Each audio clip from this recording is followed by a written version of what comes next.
Hi, welcome to another Ed of Art video. This is an introduction to painting with watercolour. Now when using watercolour, there are three principles that we want to follow. They are tonal value, blending and layering.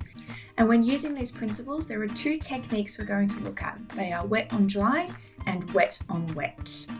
So you can see I've got my materials laid out, I've got a range of brushes, I've got a spare piece of paper that's going to help me test my colours. I've obviously got some water and a bit of paper towel that's going to help me as well. So the first thing I'm going to do before we get started is I'm just going to charge the colours that I think I'm going to want to use. So I'm just going to drop some water onto those cakes, and you can see that this colour is quite strong. It comes off on that brush almost straight away. So the first thing that we're going to talk about is tonal value. Now with watercolour, the more water you add to your pigment, the lighter the colour gets. So as you can see, when I'm using mostly water, the colour is very, very washed out. But as I add more pigment, the colour gets stronger and stronger. And you can use this principle to create some really interesting effects by dropping water into your work as well. What we want in watercolour is a range of tonal value from very light to very dark to make our work interesting. So let's get started on our feathers. So we're going to work really, really lightly at first. So I'm testing my colour, adding lots of water to make sure I've got a really light tone. And I'm going to start by painting the shaft of the feather. That's the hard section right down the middle. Now you can paint it quite straight, or you can paint it curved, or if you want it to be really creative, you could do something a little bit abstract and create a little bit of a wave. But the size and the direction of your shaft is going to impact the overall shape of your feather. So once you've got your shaft painted, again, still working with quite a lot of water, we're just going to lightly sort of sketch in the veins of our feather. This is the overall shape of what our finished work is going to be. Now obviously you can choose how wide you want your feather. They don't have to be symmetrical. It's completely up to you whether you do one side narrower than the other or whether you make them more or less the same. And I'm leaving a little bit of a white section, just a bit of a highlight right down that center. So this is our first painting technique. This is what we call wet on dry, because obviously we're using wet paint on dry paper. That's a fairly standard method of painting. We're going to move on from here to talk about painting wet on wet. So it's exactly as the term implies. Wet on wet involves working into a wet surface. So I'm going to wet down that feather and I'm going to add more pigment into that wet surface. And you can see that the pigment actually sort of bleeds and blends through that water. And this is a way where you can create some really interesting effects and blending your colors, which is our second painting principle. So you can see that in the areas where I'm adding more pigment, the color gets quite strong. But working into that wet surface means that I can control that blending and I can leave some areas lighter than others. And at this stage, give yourself a few little fluffy bits down the bottom just to give your feather some character.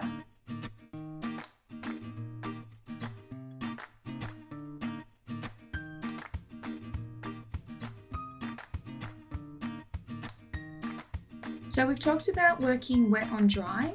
We've talked about working wet on wet and blending our colours. Another really nice feature of watercolour is the ability to create layers. That's working wet on dry, but leaving some areas exposed where those lighter tones are able to show through.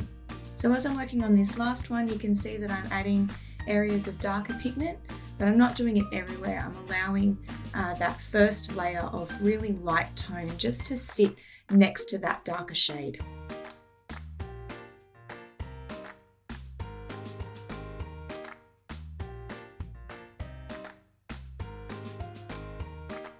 So now that the base is done, I'm just going to dry them off so that we can come back over with some darker pigments and create some details. So for this next step, we want to be working with some really dark pigments, so we don't want a lot of water. I want to be able to create a nice thin line, but I want it quite dark. So I'm going to add more and more pigment and test it on my spare sheet until it's doing what I want it to do. So I'm going to work on the shaft first. I'm going over the top of that first line we drew right at the start, just with some really nice dark pigment to make it stand out. But you can see that I'm leaving a light section right next to it, just as a bit of a highlight, is to make my work more interesting. Once that shaft is done, I'm going to go over the top of those little fluffy bits down the bottom there. These are really quite cute and really bring your feather to life. And then we're going to move on to creating the texture of the veins of the feather. So the key here is variation. You want your lines to be different thicknesses, different lengths, but they should all go in the same direction, because the direction you paint your lines is going to show where the veins are pointing.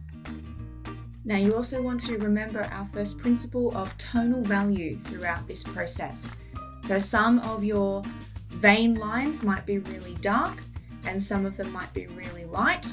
And remember, you do that by adding more water or less water to your pigment.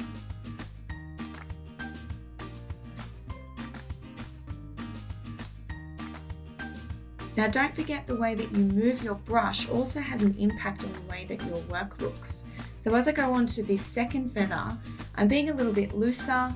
Watercolour allows you to give your work a bit more of a drawn quality.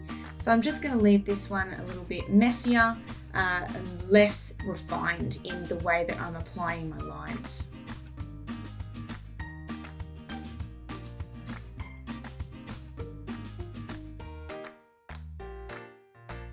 Now for this last feather, I'm going to be a little bit more abstract. I'm not trying to create too many fine details. I'm really just liking the way that these shapes are sitting next to each other. So I'm adding some areas of dark pigment, but I'm embracing that principle of layering and allowing those lighter tones to show through. Again, it's all about variation, so making sure that some lines are thicker than others. So that's it. We've used two painting techniques, wet on dry and wet on wet, in order to investigate and learn about the principles of watercolour painting, which are tonal value, blending and layering. I really hope you've enjoyed this video and that you've learned something. Make sure you subscribe and you keep an eye out for new content, and we'll see you next time at Ed of Art.